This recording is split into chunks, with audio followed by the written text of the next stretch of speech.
সবাইকে সর্বপ্রথমে আমাদের পার্টির পক্ষ থেকে লাল সালাম, ধন্যবাদ, অভিনন্দন জানাচ্ছি।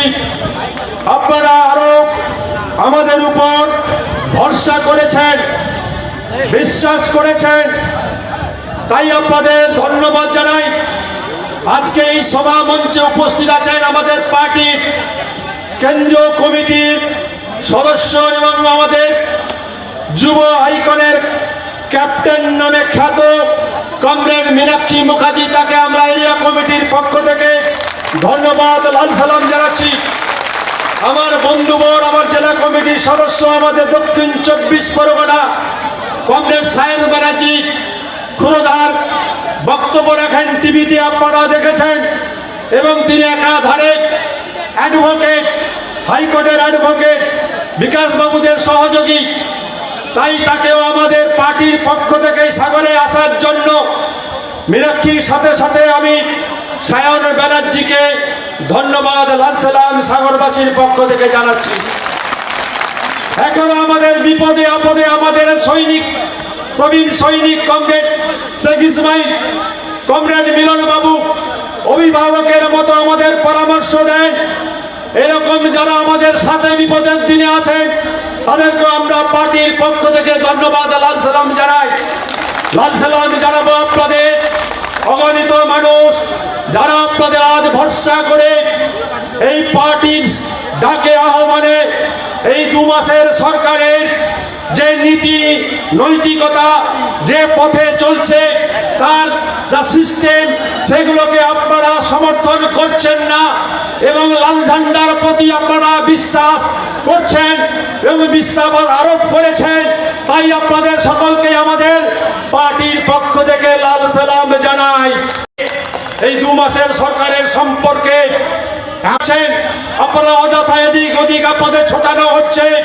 অন্নপূর্ণা ভান্ডারের নামে দ্বিচারিতা করা হয়েছে, আপনাদের সামাজিক প্রকল্প থেকে বাদ করে দেওয়ার প্রকল্প হচ্ছে।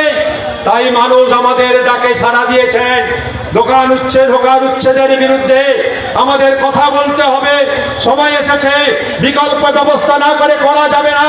পান আমাদের অর্থকারী ফসল, ডবল ইঞ্জিনের সরকার, 2 মাস হয়ে গেল। সেই সরকার যেদিনকার ঘোষণা হয় 4 তারিখে, সেদিনকার একটু পানের দাম ছিল, তারপরে কিন্তু আর পানের দাম নেই। পানের দাম একেবারে ধূলিসাৎ হয়ে গেছে। ডবল ইঞ্জিনের সরকারের রেল, কেন্দ্র, রাজ্য সব থেকেও পানের দাম নেই। তাই আপনাদের বলবো, এটা আমাদের দাবি, এটা দেখতে হবে সরকারকে। পানের দাম স্থিরতা আনতে হবে, কৃষি ফসলের দাম, ন্যায্য মূল্যের দাম স্থির করতে হবে। কলেজ স্তর পর্যন্ত, এমএ ক্লাস পর্যন্ত বিনা বেতনে পড়ার ব্যবস্থা করতে হবে। এটাই হচ্ছে মুখ হওয়া উচিত। এছাড়াও আরো অন্যান্য আছে, আমি কথা বাড়াবো না। গ্রামীণ হাসপাতাল খুব খারাপ অবস্থায় আছে, এখানে স্ক্যানের মেশিন নাই, ইউএসজি মেশিন নেই, ন্যায্য মূল্যের ওষুধ দোকান নেই, বেডে ডাক্তার নেই, নার্স নেই, পরিষেবা পায় না। গত রাতের দিনকার একটা শিশু মারা গেছে অবহেলায়। এই সমস্ত প্রতিকার আমরা চাই সরকারের কাছে। আমরা এই দাবি করে এবং এই সুরাহ করবেন, এই দাবি রেখে আমি আমার কথা শেষ করলাম। সবাইকে আবার করজোড়ে অনুরোধ করব, রাস্তা করে দেবেন, মীনাক্ষী বক্তব্য রাখবেন। নিশ্চিতভাবে আপনাদের শোনার জন্য, সকলকে শোনার জন্য আমি একটা অনুরোধ করব, যাতে কোনো সমস্যা না হয় সেই ব্যবস্থা করবেন। ধন্যবাদ, নমস্কার, লাল সালাম। এরপরে বক্তব্য রাখবেন কমরেড স্বপন সিংহ। কিন্তু তার আগে একটা সংবাদ আপনাদের অবগতির জন্য দিয়ে রাখি। আজকের 18ই জুলাই, আজকের দিনে ভারত এবং মার্কিন যুক্তরাষ্ট্রের মুক্ত বাণিজ্য চুক্তি সম্পাদন হচ্ছে, যাতে কৃষি পণ্য বিদেশে যেতে পারে অবাধে। মার্কিন যুক্তরাষ্ট্র থেকে কৃষি পণ্য আমাদের দেশে ঢুকতে পারে। এটা কৃষকদের আরো বিপন্ন করবে। একদিকে তো শ্রমিক শ্রেণীকে নিচে চেপে ধরা হয়েছে, গলা টুটি চেপে ধরা হয়েছে শ্রম কোড চালু করে, আবার কৃষক নিধনযোগ্য চালু হবে এই চুক্তি করে। আগামী 22শে জুলাই সংযুক্ত কৃষক মোর্চা এবং সারা ভারত কৃষক সভা, এই 22শে জুলাইয়ের প্রতিবাদে কৃষক সংগঠনের পক্ষ থেকে সর্বত্র সমাবেশ, প্রতিবাদ করার ঘোষণা করেছে, আপনারা করবেন, আপনাদের অবগতির জন্য বিষয়টি জানিয়ে দিলাম। আর আগামী 10ই আগস্ট আইন অমান্য আন্দোলন ডায়মন্ড হারবারে হবে সমগ্র জেলার। সেখানে সাধ্যমতো শক্তিমতো আপনারা উপস্থিত থাকবেন। এই দুটি সংবাদ দিয়ে দিলাম। কমরেড স্বপন সিংহ বক্তব্য রাখবেন। সবাইকে নমস্কার। আমার প্রিয় শ্রদ্ধেয় সভাপতি মিলনবাবু, উপস্থিত মীনাক্ষীদি এবং সায়ন ব্যানার্জি এবং সর্বোপরি আমার নেতৃত্বগণ যারা এসেছেন, সবাইকে ধন্যবাদ, নমস্কার, লাল সালাম জানাচ্ছি। বঞ্চিত মানুষ সঞ্চিত অভিমান নিয়ে আজকে রুদ্রনগরে আছড়ে পড়েছে। এর ঢেউ আটকানোর বিজেপির কোনো ক্ষমতা নেই। আগামী দিনে বুথে বুথে এই ঢেউ আছড়ে পড়বে, সেই বিশ্বাস আজকের রুদ্রনগরের মাটিতে প্রমাণ করে দেয়। এই নির্বাচনে আমরা খুব কম ভোট পেয়েছি, কিন্তু যে মানুষ এসেছেন, যে মানুষ আমাদেরকে বিশ্বাস করেছেন, সেই মানুষের কাছে নত জানু হয়ে আমরা ক্ষমা চেয়ে নিচ্ছি যে আপনারা যে এত বিস্ফোরিত হয়ে এখানে উজ্জীবিত হয়ে আসবেন, আপনাদের আমরা জায়গা দিতে পারছি না। আমরা আপনাদের কাছে ক্ষমা প্রার্থী। আমরা কেউ ভালো নেই, কিন্তু বিজেপিকে যারা ভোট দিয়েছিলেন তারা আরো ভালো নেই। কারণ যে তৃণমূলের পরিবর্তন চেয়ে বিজেপিকে ভোট দিয়েছিল, সেই তৃণমূল এখন বিজেপির নেতা হয়ে গেছে। পাড়ার বিজেপিরা বলেছিলেন পাল্টানো দরকার, বিজেপি সরকার বলে এখন কান্নাকাটি শুরু করেছে। আমরা জানি, আমরা বলেছিলাম তৃণমূল বিজেপি আলাদা কোনো দল নয়, একই দল। এরা একই আরএসএস মদতপুষ্ট।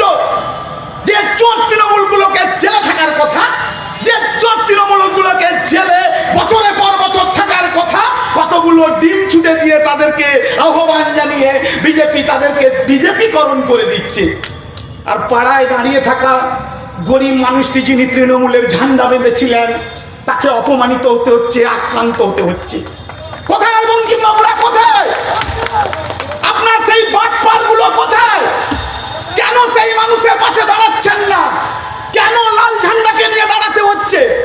পাপের ফল। বাংলায় একটা কথা আছে, পাপ বাপকেও ছাড়ে না। ওই বাটপারদের আজকের পাপ ছাড়েনি। আমরা রাস্তায় আছি, আক্রান্ত মানুষের পাশে আমরা দাঁড়াবো। ওরা পরিকল্পনা করেছিল, ওই যে কি বলে, কোচবিহারের মতো মীনাক্ষীর উপরে নাকি ডিম মারবে। আমরা ডিম অমলেট করে খাইয়ে দেব যদি এখানে একবার চোখ তুলে তাকাও। এটা সাগরের মাটি, অসভ্যতা করার জায়গা নয়। অসভ্যতামি এখানে চলবে না। সেই অসভ্যতামীদের কিভাবে গণতান্ত্রিক ব্যবস্থায় শাস্তি করতে হয়, আজকে রুদ্রনগরের দিকে চোখ তুলে তাকাবেন। আগামীকাল থেকে শুধরে যান। চেনা মানুষ পাল্টে গেছে। যারা একসঙ্গে বসে চা খেত, এক জায়গায় বসে আড্ডা মারতাম, তারা কেউ কেউ কোন কমিটির মেম্বার হয়ে নিজেকে এখন অমিত শাহ ভাবছে আর বামপন্থী কর্মীদেরকে চমকাচ্ছে। লাভ হবে না, লাভ হবে না। বামপন্থী কর্মীরা লড়তে জানায়। মীনাক্ষী মুখার্জি, সায়ন ব্যানার্জিরা লড়াই করে এসেছে। এদেরকে দমানো যাবে না, যাবে না, যাবে না। কোনো রাস্তা নেই।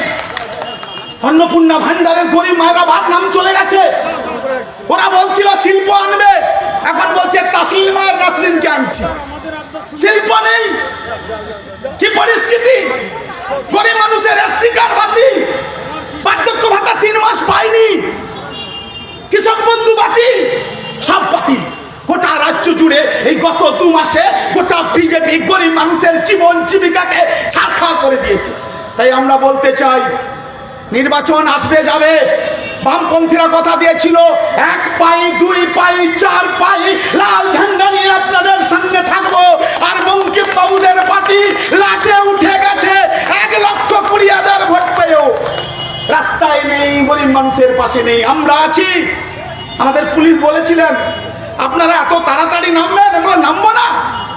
গরিব মানুষ আক্রান্ত, খাবার পাচ্ছে না, রেশনে মাল পাচ্ছে না, অন্নপূর্ণা ভান্ডার বন্ধ। একথা কে বলবে? লাল ঝান্ডা এখনো বেঁচে আছে, লাল ঝান্ডা চলবে। আর তৃণমূলের মতো যদি প্রশাসন মনে করেন সেই কায়দায় চলবেন, রুদ্রনগর বলে দিচ্ছে প্রশাসন পুলিশ সেই কায়দায় চালানো যাবে না। শাসক দলের দালালি করা যাবে না, যাবে না, যাবে না। আমরা লড়াই করব, গ্রামে গ্রামে লড়াই আমাদের কঠিন। তাই একটা স্লোগান এখন আপনাদের মুখস্থ করতে হবে, ঠোঁটস্থ করতে হবে। কি স্লোগান? বিজেপি হটাও, বিজেপি হটাও, বিজেপি হটাও, দুনিয়ার মজদুর। সবাইকে লাল সালাম, নমস্কার, ধন্যবাদ। এর পরের বক্তা কমরেড সায়ন ব্যানার্জি, আপনারা একটু ধৈর্য ধরে শুনুন।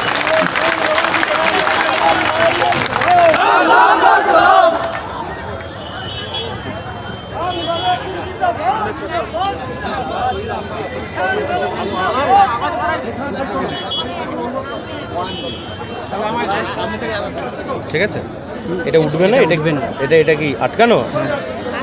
ঠিক আছে, ঠিক আছে, ঠিক আছে,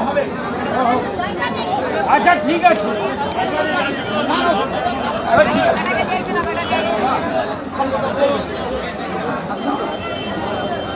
আচ্ছা, কমরেড সভাপতি, উপস্থিত কমরেডস, আমার মাইকের আওয়াজ যত দূর অব্দি গিয়ে পৌঁছচ্ছে, এই রুদ্রনগর এলাকার আমার সমস্ত ব্যবসায়ী বন্ধুরা যারা আমার কথা শুনতে পাচ্ছেন, পথ চলতি মানুষজন, বিশেষত আমার টোটো চালক বন্ধুরা, অটো চালক বন্ধুরা, আমার ব্যবসায়ী বন্ধুরা এবং অনেক দূর অব্দি মাইক দেওয়া রয়েছে যারা শুনতে পাচ্ছেন, প্রশাসনের ব্যক্তিরা যারা আমার কথা শুনতে পাচ্ছেন এবং আপনারা যারা এত সংখ্যায় মানুষ এখানে উপস্থিত হয়েছেন, আমি সবাইকেই প্রথমে লাল সালাম এবং অভিনন্দন জানাচ্ছি আপনাদেরকে। মঞ্চে উপস্থিত রয়েছেন আমাদের পার্টির কেন্দ্রীয় কমিটির সদস্য কমরেড মীনাক্ষী, নৃত্যেন্দুদা এখানে উপস্থিত রয়েছেন। বৃষ্টি শুরু হচ্ছে, এ মাথায় নিয়েই আমরা এই মিটিং করব। দেখুন, সাগরের মাটি মানে পুণ্যের মাটি, তীর্থের মাটি। সাগরের মাটি এমন এক মাটি, যে মাটি পুণ্যের মাটি, তীর্থের মাটি, যে মাটি সংগ্রামের মাটি, তেভাগার মাটি। সাগরের মাটি মানে লড়াইয়ের মাটি, এই মাটি শান্তির মাটি, এই মাটি আন্দোলনের মাটি। সাগরের মাটি মানে লাল ঝান্ডার মাটি, সাগরের মাটি মানে 3 ভাগ ফসলের 2 ভাগ, সেই 2 ভাগ ভাগ চাষিরা নেবে, সেই দাবি নিয়ে লড়াই করবার মাটি। তাই সাগরের মাটি থেকে আজকে এই হাজারে হাজারে, লাখ লাখ, হাজারে হাজারে মানুষ, আপনারা যারা লাল ঝান্ডা নিয়ে এখানে উপস্থিত হয়েছেন, তারা এখান থেকে জানিয়ে দিচ্ছেন যে বিধানসভায় 1 পাই, 2 পাই, 0 পাই, যা খুশি পাই, লাল ঝান্ডাকে কারোর হিম্মত নেই অবাক্কা করবার। কিন্তু অন্যদিকে তৃণমূল 15 বছর সরকার চালানোর পরে আজকে ট্যাঁটা ফুসফুস করে আজকে হাওয়া হয়ে গেছে, তৃণমূলকে খুঁজে পাওয়া যাচ্ছে না। লড়াইয়ের মাটিতে রয়েছে বিজেপি, আর অন্যদিকে রয়েছে সিপিআইএম বা লাল ঝান্ডা। কি অবস্থায় দাঁড় করিয়ে দিয়েছে রাজ্যের সাধারণ মানুষকে? কি অবস্থায় দাঁড় করিয়ে দিয়েছে আজকে আমাদের সাগরের সাধারণ মানুষকে? এসআইআর এ 27 লক্ষ মানুষের নাম বাদ গেছে। 27 লক্ষ মানুষ SDO office, BDO office, DM office, tribunal, high court, supreme court চারিদিকে দৌড়চ্ছে। কিভাবে 27 লক্ষ মানুষের নাম উঠবে কেউ জানে না। একদল মানুষ হিংস্র বর্বর পশুর মতো করে হাসছে আর বলছে, ওই দেখ এদের নাম কেটে বাদ দিয়ে দিয়েছি। এদের নাম তুলেছিল কে? আমি তুলেছিলাম, সিপিএম পার্টি তুলেছিল। এদের নাম তুলেছিল নির্বাচন কমিশন, কাজ করেছিল বিডিও, এসডিও, ডিএম। সেই সময় যারা বিএলও ছিলেন তারা সেই কাজ করেছিলেন। তাহলে তুমি নির্বাচন কমিশন, তুমি যদি ভুল করে কারোর নাম কেটে বাদ দাও, তুমি যদি কারোর ভুল করে কারোর নাম তুলে থাকো, তুমি নির্বাচন কমিশন, তুমি যদি নিজের কাজ নিজে ঠিক সময় না করে থাকো, তার জন্য দেশের সাধারণ মানুষ কেন বঞ্চিত হবে? প্রশ্নের উত্তর তো আজকে দিতে হবে। এসআইআর যখন পশ্চিমবাংলায় এসআইআর নতুন করে শুরু করা হলো, আমরা লাল ঝান্ডা সিপিআইএম বলেছিলাম যে এসআইআর এ যে মানুষ প্রতারিত হবেন, এসআইআর এ যে মানুষ বঞ্চিত হবেন, আমরা সেই মানুষের পাশে থাকবো। সেই সময়তে জানুয়ারি মাসের ঠান্ডায় দিল্লিতে প্রচন্ড ঠান্ডা পড়ে একজন ভদ্রমহিলা গায়ে একটা কালো শাল জড়িয়ে চলে গেলেন সুপ্রিম কোর্টে, গিয়ে হিজি বিজি অজবরল কি সব বলে আসলেন। মিডিয়া বলল যে মুসলমানদের মসিহা, সংখ্যালঘুদের মসিহা কে? মুখ্যমন্ত্রী মমতা বন্দ্যোপাধ্যায় বললেন এসআইআর এ কেবলমাত্র আমি লড়াই করব, তোমাদের কোনো ভয় নেই। এসআইআর এ সাধারণ মানুষকে এই হিংস্রতার থেকে বাঁচাবে নাকি মমতা বন্দ্যোপাধ্যায়? আর আমরা সেই সময় জানতাম যে উনি কতদূর দৌড়তে পারেন, তার কারণ তৃণমূল তৈরি হয়েছিল করে খাওয়ার জন্য। যেদিন তৃণমূল থাকবে না সেদিন তৃণমূলের পার্টি অফিস খুলে ধূপধুনো দেওয়ার লোক খুঁজে পাওয়া যাবে না।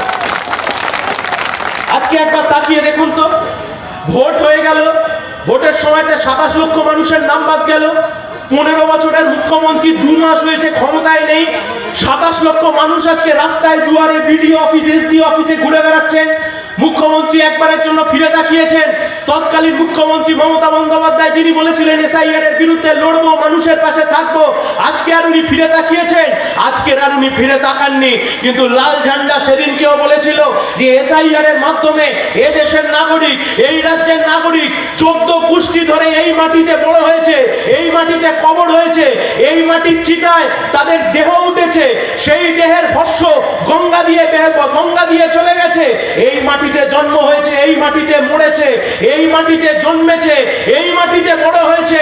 তাদেরকে তুমি যদি ভোটার তালিকা থেকে বাদ দিতে চাও, সিপিএম সরকারে থাকুক আর না থাকুক, শেষ রক্তবিন্দু অবধি সিপিএম তাদের পাশে থাকবে। আজকে সিপিএম তাদের পাশে আছে। সুপ্রিম কোর্ট একটা ট্রাইব্যুনাল তৈরি করে দিয়েছে, এখানে অনেকে লাইভ করছেন, আমার অসুবিধার কিচ্ছু নেই।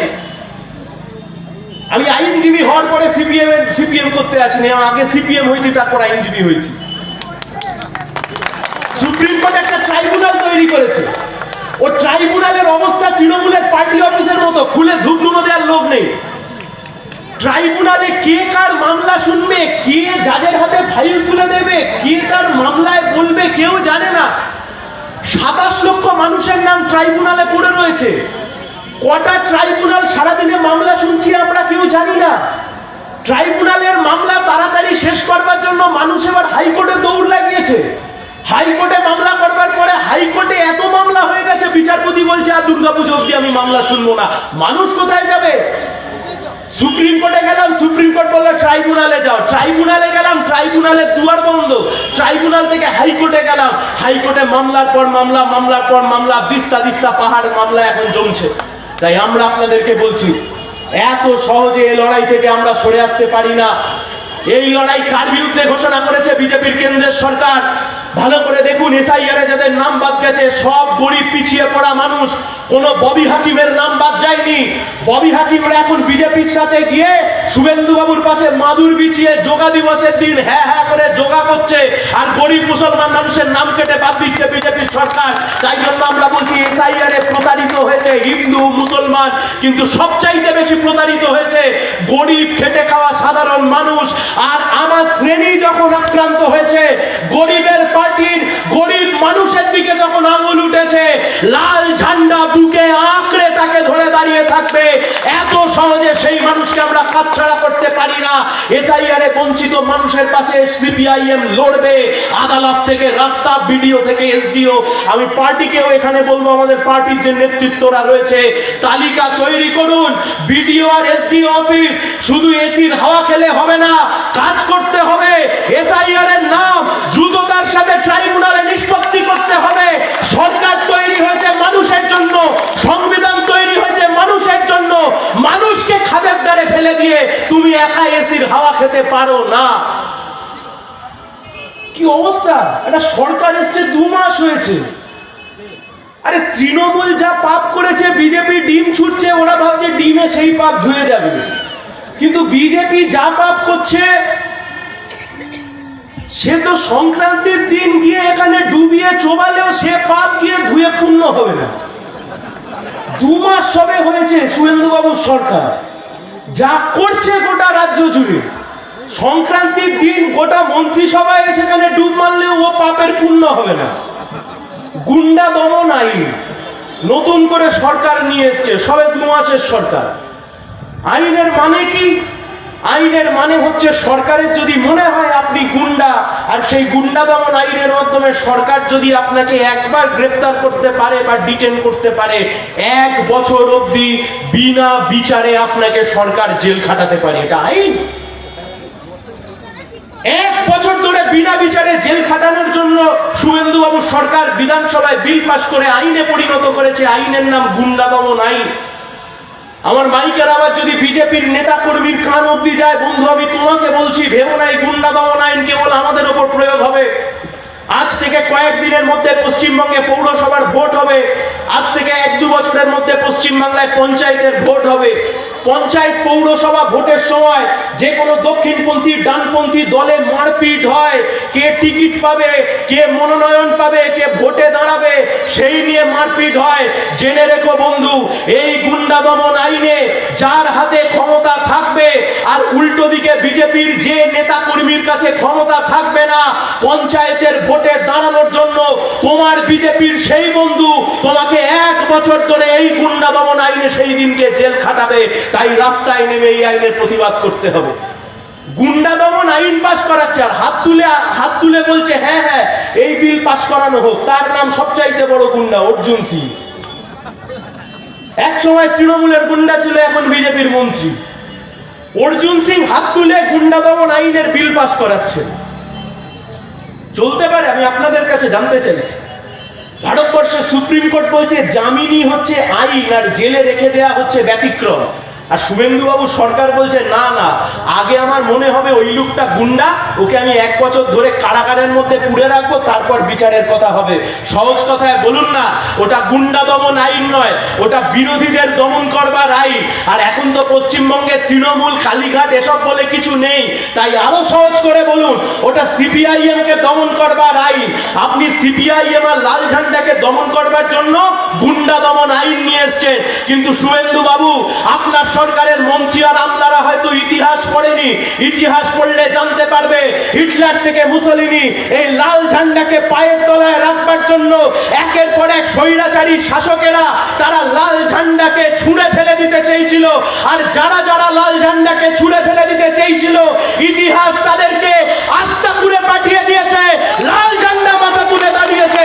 কিন্তু তুমি লাল ঝান্ডাকে যদি মনে করো আইন পাস করে তুমি লাল ঝান্ডাকে চুপ করিয়ে দেবে, বিরোধীদেরকে কথা বলতে দেবে না, প্রতিবাদীদেরকে কথা বলতে দেবে না, সরকারের সমালোচনা করতে দেবে না। মানুষ তো তৃণমূলকে সরিয়ে দিয়ে বলেছিল, এ বিজেপি আজ থেকে কয়েকদিন আগে গান করলো পাল্টানো দরকার, চাই বিজেপি সরকার। মানুষ বললো ঠিক আছে নে তোর বিজেপি সরকার তৈরি করে দিলাম। 2 মাস আগে বললো পাল্টানো দরকার, চাই বিজেপির সরকার। মানুষ বললো নে তোর বিজেপির সরকার। তাও এখনো তৃণমূলের পার্টি অফিসের সামনে গিয়ে বাপ বাপ বাপ বাপ করে তৃণমূলের লোকগুলোকে নিজের দলে নিয়ে তৃণমূলের লোককে বাপ বাপ বলে ডাকছে। আরে তৃণমূলের লোককে বাপ বলবি তো নিজেরা ক্ষমতায় গেছিস কেন? তৃণমূলের ঝান্ডা ধরে সরকার চালাতিস। আজ থেকে 2-3 মাস আগে যে তৃণমূলের বিরুদ্ধে চোর চিটিংবাজ বলে এই বিজেপি ক্ষমতায় এলো, আজকে তাদেরকেই কাউকে দিল্লিতে আর কাউকে আমাদের কলকাতায়, এই 2 জায়গায় বিধানসভা, রাজ্যসভা, লোকসভায় তৃণমূল বিজেপি সব মিলে মিশে একাকার হয়ে গেছে।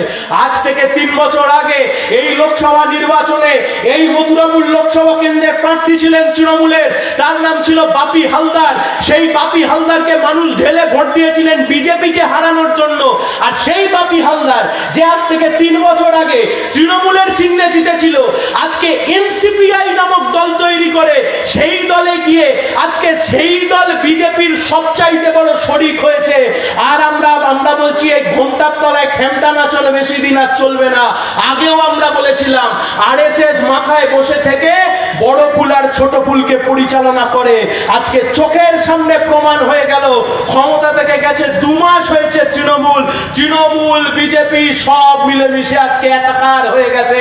সংবিধান মেনে যেমন শাসকের প্রয়োজন আছে, সংবিধান অনুযায়ী যেমন ক্ষমতায় থাকার একটা দল, একটা শাসক দলের প্রয়োজন আছে, সংবিধান অনুযায়ী একটা বিরোধী দলেরও প্রয়োজন আছে। সংবিধানে যেমন একটা শাসক দলের কথা বলে, সংবিধান তেমন একটা বিরোধী দলের কথাও বলে। পশ্চিমবঙ্গের মানুষ শাসক দল হিসেবে বিজেপিকে ভোট দিয়েছিল আর বিরোধী হিসেবে তৃণমূলকে ভোট দিয়েছিল। কিন্তু তৃণমূল এখন বিজেপির কোলে উঠে বগল দাবাই করে বগল বাজাচ্ছে। তাই জন্য পশ্চিম বাংলায় এই মুহূর্তে মূল বিরোধী শক্তি লাল ঝান্ডা আর সিপিআইএম বিধানসভার মধ্যে একমাত্র বিধায়ক। কিন্তু রাস্তায় যদি আপনি দেখেন, বিজেপির মোকাবিলা যদি করতে হয়, রাজ্য থেকে কেন্দ্র ডবল ইঞ্জিন সরকারের নামে যে তুমি স্টিম ইঞ্জিন চালিয়ে দিচ্ছ মানুষের ওপর দিয়ে, এর বিরুদ্ধে যদি মোকাবিলা করতে হয়, লাল ঝান্ডা ছাড়া, সিপিআইএম ছাড়া আর দ্বিতীয় কোনো পথ নেই। সাগরের বাঁধ 5 কিলোমিটার দূরে ছিল সাগর মন্দিরের থেকে, এখন গিয়ে দেখছি সাগর এসে নিজেই মন্দিরে প্রণাম ছুঁয়ে দিয়ে চলে যাচ্ছে আর খুঁজছে মন্ত্রী বাবু আপনার জামাই কোথায়। বাঁধ তৈরি করেছিলেন আমাকে আটকানোর জন্য, বাঁধে আপনি আর আমাকে আটকাতে পারলেন না। আমি সাগর, আপনি মন্দির। সাগর সঙ্গমে এসে আমাকেও প্রণাম করত, আপনাকেও প্রণাম করত। এমন বাঁধ বানিয়েছেন মন্ত্রীবাবুর পরিবারের লোক, মন্ত্রীর ক্ষমতাও চলে গেছে, সাগরের বাঁধও চলে গেছে। সাগর এখন নিজেই এসে মন্দিরের চরণে মাথা ঠেকে দিয়ে চলে যাচ্ছে। আর মানুষ জানতে চাইছে বাঁধের এত কোটি কোটি টাকা কোথায় গেল, কোথায় পাঠালেন, কি খেলেন? আরে ভাত ডাল মাংস খেলে তো পেট ভরে যায়, কোটি কোটি টাকা দিয়ে কি মাংস খেলেন, কোন ভাত খেলেন, কোন ডাল খেলেন, এমন টাকা কামালেন আজকে আর মাথা উঁচু করে বাইরে ঘুরতে পারছেন না। এ টাকা কামিয়ে, হারামের টাকা কামিয়ে লাভ কি? তাই আমরা বলছি সাগরের এই বাঁধ আয়লার থেকে শুরু করে এই গোটা সাগর যেভাবে ধূলিসাৎ হয়ে গেছিল, সেই সময় আমরা ঢেলে সাজানোর জন্য শিল্পায়নের প্রকল্প, এইদিকে সাগর, ওইদিকে আমাদের হলদিয়া, ওদিকে নন্দীগ্রাম, ওদিকে নতুন করে পেট্রোকেমিক্যাল হাব হবে, এদিক থেকে আমরা ব্রিজ তৈরি করব, আমরা স্যাংশন করে টাকা নেওয়ার জন্য জমা দিলাম। সেই সময় তৃণমূল, সেই সময় মুকুল রায়, সেই সময়ের বিজেপি, সেই সময়ের তৃণমূল সব আটকে ফেলে দিল। সাগর 20 বছর পরে সাগরের মতো এক কোণে রয়ে গেল। কেন সাগরের উন্নয়ন ঘটানো গেল না? কেন সাগরের বুকে শিল্প আনা গেল না? সাগরের বুকে যদি শিল্প আসতো, হলদিয়ার মতো আমার সাগরও মাথা উঁচু করে গোটা পশ্চিমবঙ্গকে কোটি কোটি টাকার মুনাফার রাস্তা দেখাতে পারত। এই সাগরের মানুষ নতুন করে পেটে ভাত জোগাতে পারত, সে ব্যবস্থা করতে দেয়নি তৃণমূল। আর এই তৃণমূলের সাগরের ছিল তখন শুভেন্দু বাবু, আজকে জামা বদল করে বিজেপির মুখ্যমন্ত্রী হয়েছে, কিন্তু গুরু আর শিষ্য সে তো একই আছে। তাই জন্য লায়েক আলীকে আজকে জেলের মধ্যে পুরে দিয়েছে। যে কথা বলে আমার কথা আমি গুটিয়ে আনবো মাথায়, বৃষ্টি যে কোনো সময় নামতে পারে, মীনাক্ষী রয়েছে, এরপরে মীনাক্ষী বলবে। লায়েককে ধরে অ্যারেস্ট করে দিল। লায়েক আলী আমাদের পার্টির দক্ষিণ 24 পরগনা জেলা কমিটির সদস্য, বারাইপুরে একটা 9 বছরের ছোট্ট মেয়েকে ধর্ষণ করলো 4 জন মিলে, জিভ কেটে দিল, খুন করলো, খুন করে পুকুরে পুঁতে ফেলে দিল, পুলিশের কাছে অভিযোগ জানালো। তারপর একটা ভিডিও সবার মোবাইলে ঘুরলো, সেই ভিডিওতে দেখা যাচ্ছে যে পুলিশ চৌকিতে বসে আছে আর অপরাধীরা নিচে বসে যেন মুজরা নাচ দেখছে না, অপরাধীর থেকে অপরাধের বয়ান শুনছে, বোঝা যাচ্ছে না। লায়েক আলী, সিবিআই এ লাল ঝান্ডা যখন খবর পেল বিচারের দেখা নেই, সেই তৃণমূলের আমলের মতো আমরা সেখানে গেলাম। সেখানে যাওয়ার পরে চাপে বাধ্য হয়ে সেই অপরাধীকে সাথে নিয়ে সেখান থেকে মৃতদেহ তুললো। গণপিটুনিতে একজন মানুষের প্রাণ গেছে, আমরা গণপিটুনিকে সমর্থন করি না, কিন্তু গণপিটুনি হলো কি করে? পুলিশ যদি ওকে আগাম তুলে নিয়ে চলে যেত, সে তো গণপিটুনিও হওয়ার কথা নয়। কিন্তু আমাদের কথা অন্য জায়গায়। 5 তারিখ ঘটনা ঘটলো আর 12 তারিখ লায়েক আলীকে গ্রেপ্তার করলো। কেন না, শুভেন্দু বাবুর নিজের দপ্তর থেকে গুছিয়ে কমপ্লেন লিখিয়ে বারাইপুরের বিজেপির নেতাকে দিয়ে লায়েক আলীকে গ্রেপ্তার করানো হলো। ঘটলো ধর্ষণের ঘটনা, সেই ধর্ষণের ঘটনাকে আস্তে আস্তে বিজেপি নিয়ে চলে গেল হিন্দু মুসলমানের জায়গাতে। তারপর একদিন সকালবেলায় উঠে শুনলাম যাদেরকে গ্রেপ্তার করেছিল তার মধ্যে থেকে একজনকে এনকাউন্টার করে মেরে দিয়েছে। আমরা জানতে চাই 9 বছরের ওই বাচ্চা মেয়েকে ধর্ষণ করবার জন্য তোলা হয়েছিল নাকি পাচার করবার জন্য তোলা হয়েছিল? যাকে এনকাউন্টার করলো শুভেন্দু বাবুর সরকার, সে মিডিয়ার সামনে দাঁড়িয়ে একের পর এক নাম বলে দিচ্ছিল। সেই জন্যই কি শুভেন্দু বাবুর পুলিশ তাকে এনকাউন্টার করে দিল? যাকে এনকাউন্টার করলো, সেই যাকে এনকাউন্টার করেছে সে একের পর এক বিজেপির নেতার নাম বলছিল, সেই জন্য কি তাকে এনকাউন্টার করা হলো? আচ্ছা, যাকে এনকাউন্টার করা হলো তার বিরুদ্ধে অভিযোগ কি? সেই লোক, যে লোককে বিজেপির নেতা কাঁধে হাত রেখে টোটোয় করে থানায় নিয়ে গেছে, সেই লোক নাকি রাত 12টার সময় পুলিশের কাছ থেকে বন্দুক ছিনিয়ে নিয়ে পুলিশকে গুলি করতে গেছিল, তাই জন্য তাকে গুলি করে মারা হয়েছে।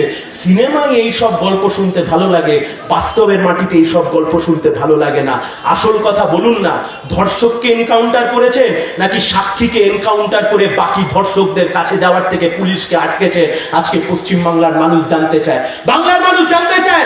লায়েক আলীকে আপনি গ্রেপ্তার করলেন, তার কারণ লায়েক আলী সেই ধর্ষিতার পরিবারের পাশে গিয়ে দাঁড়িয়েছিল। লায়েক আলীকে আপনি গ্রেপ্তার করলেন, তার কারণ ওই 9 বছরের বাচ্চা মেয়েটার পরিবারের পাশে গিয়ে লায়েক আলী গিয়ে দাঁড়িয়েছিল। আপনি হয়তো বুঝতে পারছেন না শুভেন্দু বাবু, আপনি হয়তো বুঝতে পারছেন না। আপনি সরকারে এসছেন 2 বছর, আপনি ভুল করছেন। আপনি ভাবছেন ওই গুন্ডা দমন আইন আর ওই লায়েক আলীকে জেলে পাঠিয়ে গোটা পশ্চিমবাংলা সিপিআইএম কে আপনি বার্তা দেবেন যে প্রতিবাদী যদি প্রতিবাদ করতে আসে তাহলে তাকে জেল খাটতে হবে, প্রতিবাদ যদি প্রতিবাদ করতে আসে তাহলে তাকে জেলের খানি টানতে হবে। আরে শুভেন্দু বাবু, আপনি হয়তো ভুলে গেছেন যে কমিউনিস্ট পার্টির লোক, লাল ঝান্ডার লোক যখন প্রতিবাদ করতে যায় সে জানে তার কাছে কেউ গোলাপ ফুল ছিটিয়ে মারবে না, তার সামনে গোলাপের কাঁটা বিছিয়ে দেবে। আপনি লায়েক আলীকে গ্রেফতার করেছেন, আপনার গোটা মন্ত্রিসভা, আপনার মুখ্যমন্ত্রীর দপ্তর, আপনার এসপি, আপনার ডিজিপি, আপনার 50টা উকিল, আপনি সব কিছু দিয়ে সিপিআইএম কে চ্যালেঞ্জ করেছেন। এই সাগরের মাটি থেকে দাঁড়িয়ে আপনার সরকারকে সেই চ্যালেঞ্জ গ্রহণ করে বলছি, আপনি 27টা ধারায় লায়েক আলীকে মামলা দিয়েছেন, 27 দিনও জেলে রাখতে পারবেন না। লায়েককে রাস্তায় নিয়ে এসে কাঁধে লাল ঝান্ডা দিয়ে আবার লায়েক আলীরা লড়াইয়ের ময়দানে রাস্তায় কাঁপাবে আর আপনাকে প্রশ্ন করবে। এত সহজে আপনি আমাদেরকে দমিয়ে দিতে পারবেন না। তাই যে কথা বলে আমি আমার কথা শেষ করব, গ্যাসের দাম নিয়ে কারোর মুখে কথা নেই, পেট্রোল ডিজেলের দাম বাড়ছে, কারোর মুখে কোনো কথা নেই। ভোটের আগে পেট্রোলের দাম 106 টাকা, ভোটের পরে পেট্রোলের দাম 113 টাকা। কোথায় গিয়ে দাঁড়াবো আমরা? কৃষকের ফসলের দাম, পানের খরচ, পানের দাম কে দেবে, কে বলবে এই কথা? সারা দিন ধরে হিন্দু মুসলমান করে মানুষকে ভিড়িয়ে দিচ্ছ। স্বাধীনতার পর থেকে এই পশ্চিম বাংলার বুকে, এই দেশের বুকে কোন দিন হিন্দু মুসলমানের মানুষের একসাথে থাকার কোন অসুবিধা হয়েছিল? এই সাগর ব্লকের মধ্যে আমার এত মুসলমান মানুষ, এখানে এত মুসলমান ভাই বোনেরা বাস করে। এই সাগরের অভ্যন্তরে 34 বছর আমরা সরকার চালিয়েছি, সেই সময়তে গঙ্গাসাগরের মেলা হয়নি? গঙ্গাসাগরের মেলা 34 বছরে আমরা করিনি? 34 বছর ধরে গঙ্গাসাগরে পুণ্যস্নানের মেলা হয়নি? পুণ্যস্নান হয়নি? সব হয়েছে। 34 বছরে 34 বার গঙ্গাসাগর মেলা হয়েছে, 34 বছরে 34 বার পুণ্যস্নান হয়েছে, 34 বছরে 34 বার দুর্গাপুজো হয়েছে, 34 বছরে 34 বার ঈদ হয়েছে, 34 বছরে 34 বার মহরম হয়েছে, 34 বছরে 34 বারের বেশি সরকারি চাকরির মাধ্যমে নিয়োগ হয়েছে। 34 বছরে হিন্দু আর মুসলিম সাজবার জন্য বুদ্ধ ভট্টাচার্য বোসকে সে কাজ করতে হয়নি, কারণ সরকারের কাজ ছিল পেটে ভাত দেয়া, মাথায় ছাদ দেয়া আর মানুষকে মানুষের মতো করে যাতে বাঁচতে পারে তার ব্যবস্থা করে দেয়া। সেই কাজ না করে আজকে তৃণমূলের সাথে শুভেন্দু বাবু বিজেপিতে গিয়ে সাধারণ মানুষের বিরুদ্ধে কার্যত যুদ্ধ ঘোষণা করে দিয়েছেন। আর মানুষের বিরুদ্ধে যদি যুদ্ধ ঘোষণা করে দেন, গরিব খেটে খাওয়া সাধারণ মধ্যবিত্ত মানুষের পাশে লাল ঝান্ডা ছিল, লাল ঝান্ডা আছে, লাল ঝান্ডা থাকবে। লড়াইয়ের মাটি থেকে আমরা সরে যাব না। আগামী দিনে আরো শক্তিশালী কমিউনিস্ট পার্টি তৈরি করে আরো সংঘবদ্ধভাবে শ্রমিক শ্রেণীর মানুষকে নিয়ে, পিছিয়ে পড়া মানুষকে নিয়ে, সবাইকে নিয়ে, মৎস্যজীবী, হিন্দু, মুসলমান, গরিব মানুষ, আদিবাসী মানুষ, ক্ষেত মজুর সবাইকে নিয়ে সামনের দিকে এগিয়ে যাব। সুন্দর পশ্চিমবঙ্গ, সুন্দর ভারতবর্ষ, সংবিধানকে বাঁচানোর জন্য। এই কথা বলে আমার কথা আমি শেষ করছি। ধন্যবাদ, শুভেচ্ছা, লাল সালাম, ভালো থাকবে।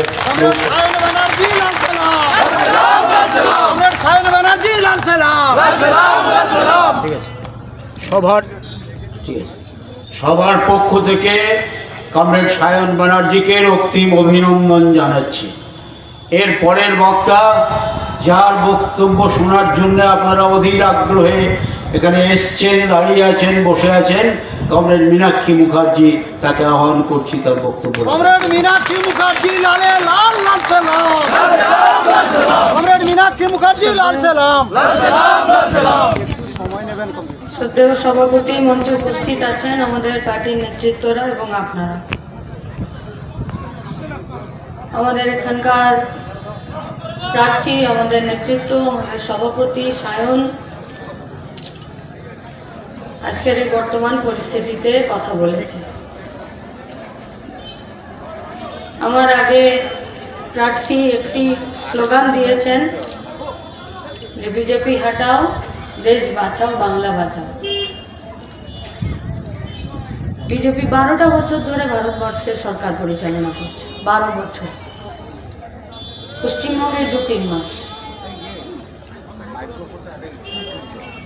আমরা এখন না তো কোনো বিডিও অফিসে এসেছি, না তো সাগর গ্রামীণ হাসপাতালে তার যিনি সুপার আছেন তার কাছে এসেছি, না তো পুলিশের কাছে এসেছি, না তো এখানকার বিডিওর কাছে এসেছি।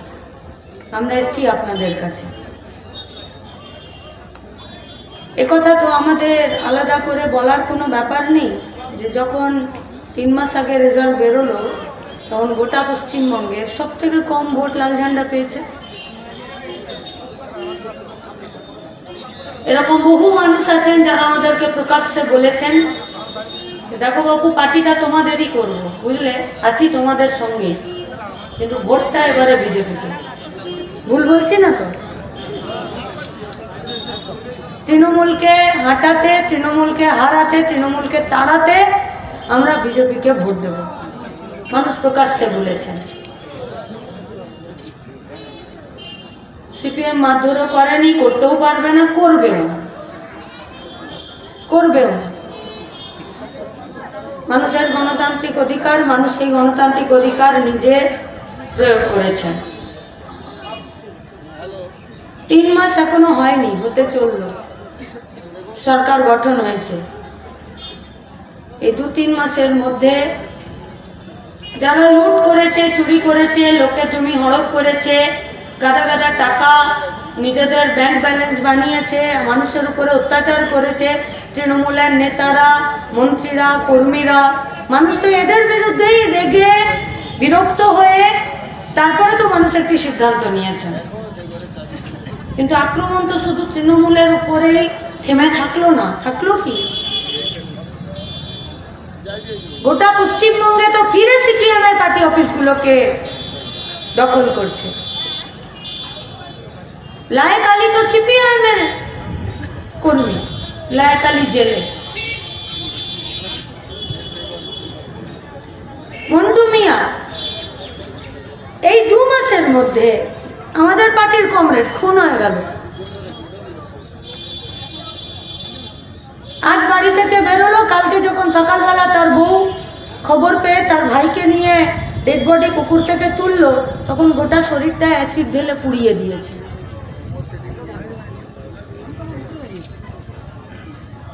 ধর্ষণে ওই বাচ্চা মেয়েটা মারা গেল, 9 বছরের।